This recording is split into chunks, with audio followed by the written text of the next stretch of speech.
movies, quarantine. We're quarantined with new movies. Well, they're not new. Todd's Thoughts. Todd's Thoughts. Todd's Thoughts. They're old, but new to streaming, so howdy, folks. I am Greysontodd, and I got two female-driven movies here from 2020. The Invisible Man and The Birds of Prey. The fantabulous emancipation of Harley Quinn. I think that's the full name. Alright, Invisible Man. Well, my father, who rarely texts me, sent me after he saw it. Have you seen Invisible Man? I thought it was pretty darn good. Elizabeth Moss should at least get a nod for Best Actress. Let me know what you think. So a lot of expectations going into this one, and I didn't like it. I don't think I like Elizabeth Moss that much. She gets a lot of praise for Mad Men, Handmaid's Tale, two shows that I started and quit. They were just too good for me. Sure, Elizabeth Moss is a great lady. What is that? Dedicated Scientologist? Huh. The opening scene, love how it's shot. Great tension. She's doing all these little things to make sure to not leave a trace. She's grabbing her back. She's being real quiet. She's starting the camera. She's watching it. She's putting her clothes on. She's getting over the fence. That's fucking thrilling. I do think a lot of the tension in the first half of the film comes from knowing just the concept, the Invisible Man. There's a man who's invisible that she is trying to get away from. We're in empty rooms and we pan to a corner and we just look up slightly like we're giving headroom, and it makes you paranoid, and you're just like looking for any sign, any little thing that moves or pivots just to know that he's there. Unfortunately, that is not the focus of the film. The film is actually a revenge flick. Surprise, motherfucker. I just don't find those aspects as interesting. What I do respect is the wides, the cinematography. Horror lives in wide space where you don't know where something's gonna come from. You feel isolated. You feel alone in the frame. And you look this way. And you look this way. And it's the little things out of the corner of your eye, your little blind spots. It's not what you can see. It's not a thing running after you. I liked the father, the daughter, them having fun in the living room, character building. Then we turn. Once she knows definitively there's a man who's probably my husband in an invisible suit, because he was inventing invisible suits, trying to me up. That's when I started to push back a little bit, because the logic up to that point was really good. Then it got stupid. Why wouldn't you just run into a room, run into an empty room with a knife? I don't have a knife. I have scissors. Why wouldn't you just run into every room just swinging a knife around? The dude is invisible, but physically his body is still there. You can still do damage to it. You can still set up obstacles, and like, was there a silencing feature on his shoes? And yes, yeah. The logic of a movie doesn't particularly matter. There's a suspension of disbelief, but it has to make logical sense within the world that it's building. And the world that Invisible Man built for the first 20 minutes or so was one that was eerily realistic. You felt like you cannot escape the horrors of your life, the suppression that has been implemented onto you. But that goes all out the window when he becomes a fucking superhero. Without a warning, it comes flying. And when it strikes, my world changes, all vision left behind. Without a warning, it can fly. It's too late to resist, it's gonna fade and seal. And I know my heart's a log of mine.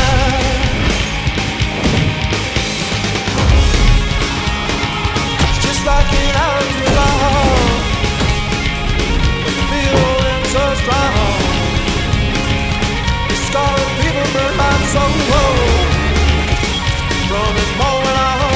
it seems to be the protective armor suit from Wolfenstein. You're a goddamn Iron Man in that thing. Which I don't need an explanation of everything the suit does, but I would like to know what laws are it bound to within the realm of physics. She goes in the attic.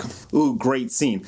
I was hoping for Invisible Man moves the ladder, she goes to leave the attic, falls, fucks up her ankle, now she has a handicap for the rest of the movie. Instead, she finds a phone, pictures of her sleeping, evidence that he was there, and then she takes the phone to the police to defend. Oh wait, she doesn't? She doesn't take the phone to any sort of authoritative figure in order to prove, hey, someone's watching me. The man that lives in the house you're currently staying at who's doubting the presence of another adult. Did you take these pictures? No? Well, someone did. Your daughter's in them. She also has a cell phone and could have maybe filmed the 10 minutes it took the invisible suit to deactivate, or maybe grab the suit, jump in that Lyft driver's car, go straight to the police station and say, hey, look at what I found. Look at this thing. Whoa. Whoa. My suspension of disbelief was tested to the point where I could not enjoy the film anymore. We have a magical superhuman being, and Elizabeth Moss is not in a realistic danger anymore. Whenever she talks about his presence, his entity, she does it in the most crazy way possible. He's here. He's here. He's in the room, James. You're saying that the person who killed your sister is in the room right now, but we can't see him. Why wouldn't she tell James, her cop friend, I'll tell you what's going on? First, can you just walk around the room with your arms out? Can you just do this for me? Can you just entertain me for a second? And then I'll tell you everything you need to know. It's difficult because it's like the presentation, the tone of it should be something that I love. It's a little bit futuristic. It's missing that fun element of Upgrade, and it's taking itself too seriously to have fun in the wackier moments, and they just come off as extreme tonal shifts. I was unable to just go with the film, maybe in a future watch, but at the same time, I don't really feel like watching it again. I'm giving The Invisible Man a soft slam it. It's not a horrible film. It's not a piece of shit. I just didn't enjoy it. Unlike Harley Quinn's Birds of Harley. I don't have many thoughts on the film. There's nothing that the film did that the animated series didn't do exponentially better. It explores Harley breaking up with the Joker, the process of overcoming trauma, overcoming abuse, overcoming neglect, and ultimately learning to embrace her friends and rely on other people. The film didn't really touch any of that. Got drunk and drove a truck into Ace Chemicals. Deep character work. It doesn't really even justify the R rating. There's more blood and violence on TV shows. In the Harley Quinn anime series, they utilize more adult language, more adult themes, more violence. The thing that interests me about Harley Quinn, what I enjoy seeing her do, is when she's taken out of the context of the Joker. He doesn't have a moral code. He doesn't have rules, rhymes, or reason. Harley Quinn can act and do anything she wants as long as she doesn't get in his way. I like when you take her out of that dynamic, that situation, and you place her with someone that does have a code, someone that does have a moral compass. The Harley Quinn Batman animated movie does that as well, where Batman has to team up with Harley Quinn, and Batman obviously has a very stern moral code.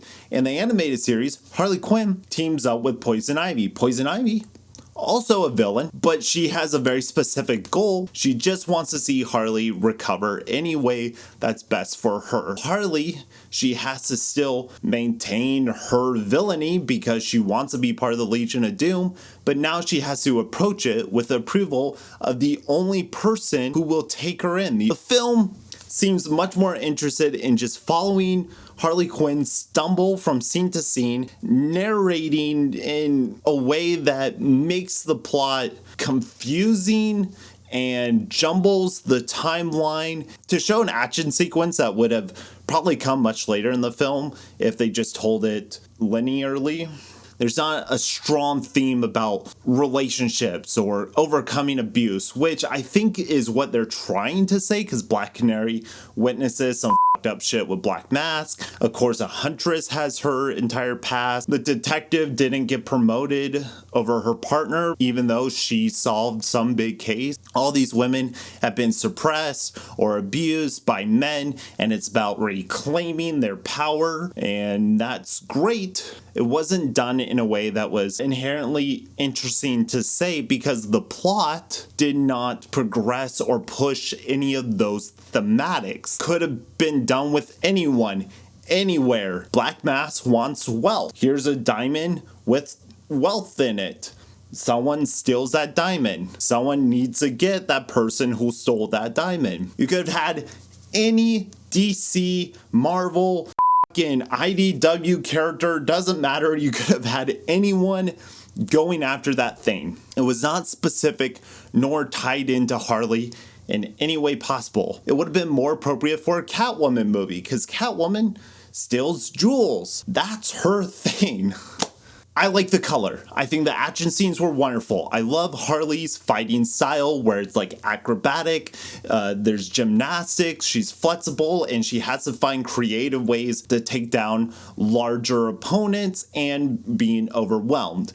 I like the use of the environment. I like how she utilizes tools. When I don't care what the fight scenes are progressing towards, when I don't care what everything is building towards, then it just starts to feel like noise after a while. And there are surprises and flourishes within the film, like Harley Quinn riding Black Canary's vocal wave while on roller skates.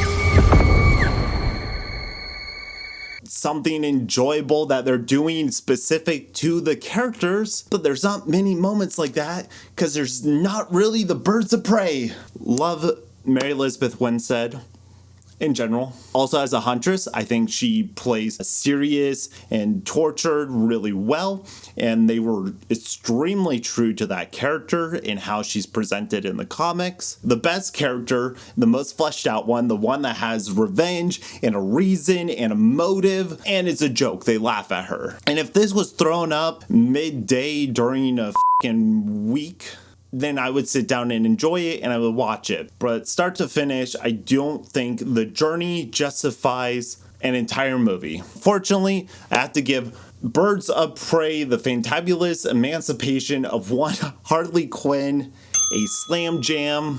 I liked some things, didn't really like other things. Liked it more than Invisible Man.